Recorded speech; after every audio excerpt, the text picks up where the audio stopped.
데스크로스. 이름만 들어도 뭔가 섬뜩한 느낌이 들죠? 네, 그렇죠. 당신이 보내주신 자료들을 보니까 바로 오늘 2025년 11월 18일에 비트코인 가격이 급락하면서 이 용어가 또 헤드라인을 장식하고 있거든요. 맞아요. 이 무시무시한 이름의 신호, 대체 뭘까요? 정말 가진 자산을 다 팔라는 그런 경고일까요? 오늘 저희의 목표가 바로 그거죠. 나스닥 분석 기사부터 레딧의 생생한 토론, 심지어 취리히 연방공과대학교에 깊이 있는 연구 논문까지. 아, 그 논문까지요? 네, 당신이 보내주신 자료들을 바탕으로 이 데스크로스의 본질을 한번 제대로 파헤쳐 보려고 해요. 이게 정말 유용한 분석 도구인지 아니면 아니면? 레딧의 한 유저 말대로 그냥 남성들을 위한 점성술에 불과한 건지 말이죠. 좋습니다. 그럼 가장 기본적인 것부터 시작해보죠. 대체 데스크로스가 정확히 뭔가요? 아주 간단해요. 기술적 분석에서 쓰는 용어인데 자산의 50일 단기 이동 평균선 있잖아요. 네, 51선. 그게 200일 장기 이동 평균선을 위에서 아래로 뚫고 내려가는 현상을 말해요. 아, 단기적인 추세가 장기적인 추세를 꺾고 내려간다는 의미에서 약세장 신호로 해석되는 거죠. 그럼 반대의 경우는? 네. 반대의 경우는 골든 크로스라고 부르고요. 아, 이동평균선. 그러니까 지난 50일간의 평균 가격이랑 지난 200일간의 평균 가격을 비교하는 거군요. 맞습니다. 나스닥 기사에서 이걸 되게 재밌게 표현했던데요. 미래를 내다보는 수정 구술이 아니라 과거의 날씨 리포트 같다고요. 그거 아주 정확한 비유예요. 데스크로스가 대표적인 후행성 지표라고 불리는 이유가 바로 그거거든요. 후행성 지표. 네, 미래에 일어날 일을 예측하는 게 아니라 이미 진행된 가격 하락으로 인해서 단기 추세가 약해졌다는 사실을 뒤늦게 확인시켜주는 신호에 가까워요. 아, 레딧의 한 유저도 지적했듯이 막상 데스크로스가 떴을 땐 이미 가격이 고점 대비 꽤 많이 떨어진 상태일 때가 많죠. 그러니까 결국 뒷북 지표라는 말씀이시네요. 그렇죠. 이미 하락한 뒤에야 지금 하락하고 있습니다라고 알려주는 셈이니까요. 그럼 실제로 비트코인 역사에서 이 뒷북 지표가 얼마나 잘 맞았는지 아니면 얼마나 엉터리였는지 한번 따져보죠. 좋습니다. 가장 교과서적인 사례부터 볼까요? 2018년 3월. 2018년 이때는 데스크로스의 경고가 정말 무섭게 들어맞았어요. 가격이 이미 50%나 하락한 상태에서 데스크로스가 나타났고 그 이후로도 1년 가까이 끔찍한 하락장이 이어졌죠. 잠깐만요. 근데 그게 정말 신호가 정확해서라기보다 데스크로스라는 그 무서운 이름 때문에 다들 겁먹고 파니까 진짜로 폭락한 그런 자기 실현적 예언 아니었을까요? 바로 그 지점. 모두가 믿으면 그게 현실이 되는 것처럼요. 네, 그게 바로 기술적 분석을 둘러싼 가장 큰 논쟁거리 중 하나예요. 순수한 기술적 신호냐, 아니면 대중 심리가 만들어낸 현상이냐. 2018년 사례는 분명 신호의 경고대로 움직인 것처럼 보이지만 항상 그랬던 건 아니에요. 아닌 경우도 있었군요. 네, 바로 다음 해인 2019년 사례를 보면 생각이 달라질 겁니다. 2019년에는 뭐가 달랐는데요? 그때도 데스크로스가 나타났어요. 그런데 예측은 완전히 빗나갔죠. 빗나갔다고요? 네. 심지어 2020년 3월에는 코로나 팬데믹이라는 거대한 외부 충격으로 시장이 대폭락하면서 모든 기술적 분석이 무의미해졌어요. 아, 맞아요. 그때는 정말 그리고 우리 모두가 기억하듯 그 이후 시장엔 역세에 남을 상승 랠리를 시작해서 6만 5천 달러까지 치솟았죠. 이러니 레딧에서 남성들을 위한 점성술이라는 비아냥이 나오는 거겠죠.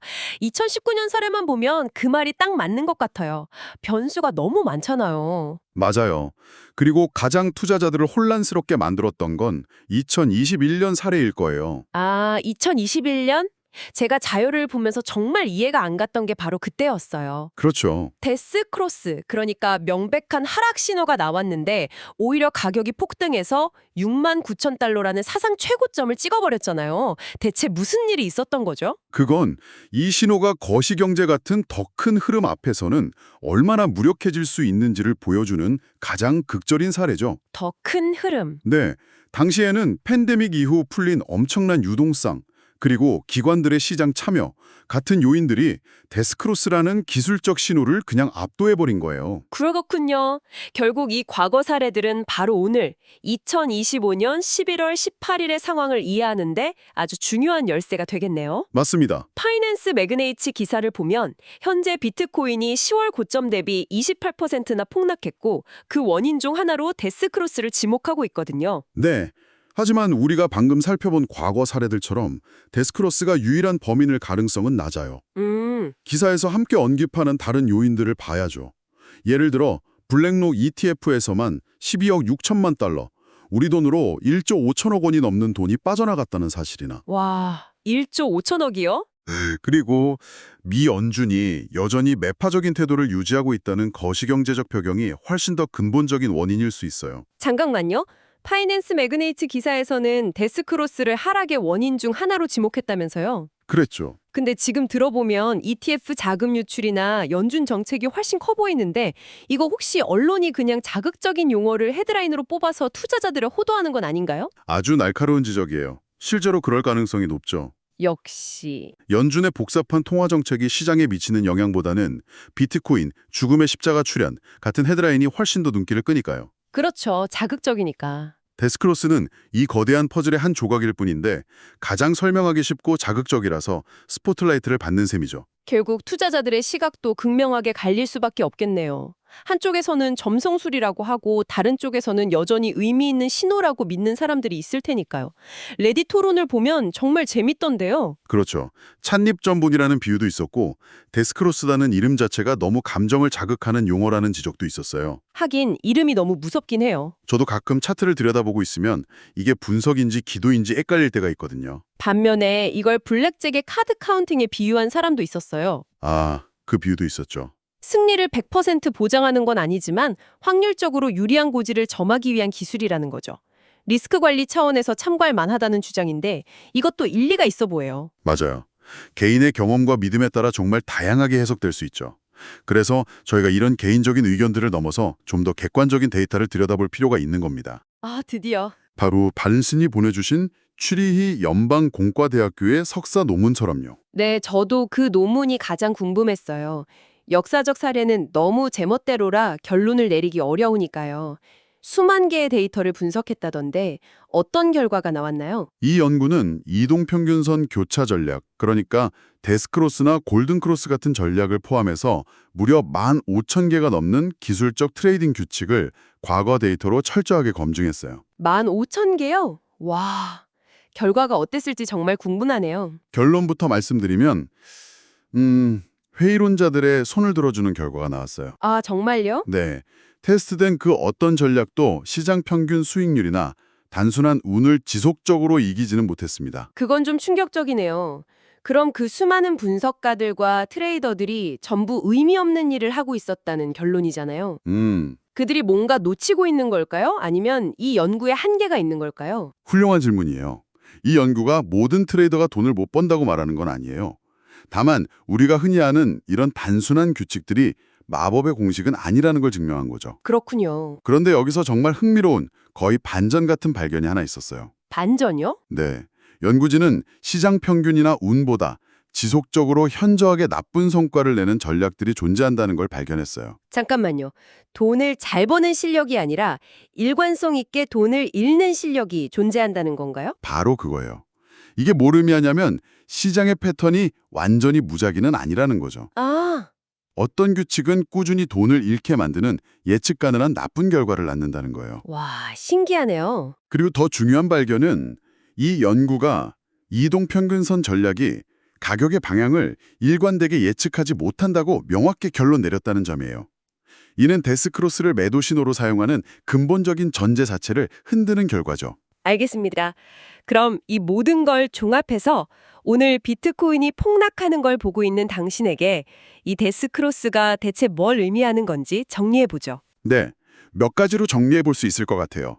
첫째, 데스크로스는 시장의 단기적인 힘이 약해졌다는 유의미한 경고 신호는 맞아요. 경고 신호.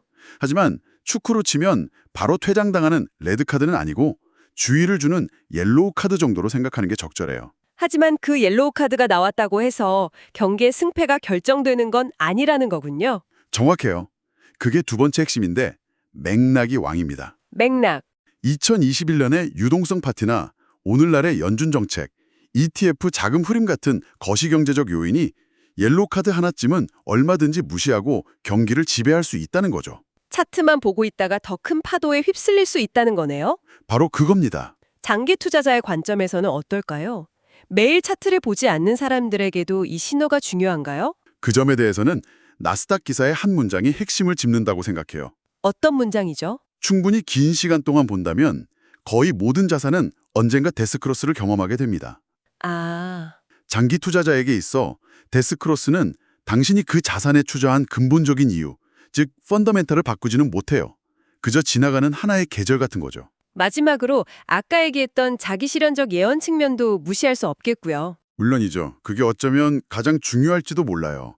수많은 사람들과 거래 알고리즘이 데스크로스를 하락 신호로 인식하고 동시에 매도 버튼을 누르면 그 믿음 자체가 가격 하락의 직접적인 원인이 될 수 있어요. 결국 심리 싸움이군요. 네, 이는 기술적 분석이 단순한 수학이나 통계가 아니라 인간의 심리와 얼마나 깊게 얽혀 있는지를 보여주는 대목입니다. 그렇군요. 오늘은 데스크로스라는 불길한 이름의 신호를 파헤쳐봤습니다.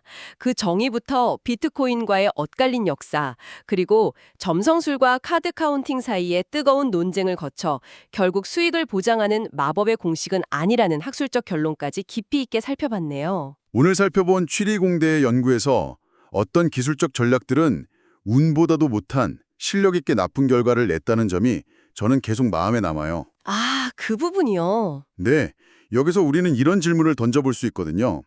만약 어떤 패턴이 지속적으로 틀린다는 것이 증명된다면 역으로 그 신호에 정반대로 행동함으로써 꾸준한 수익을 얻을 수도 있지 않을까요?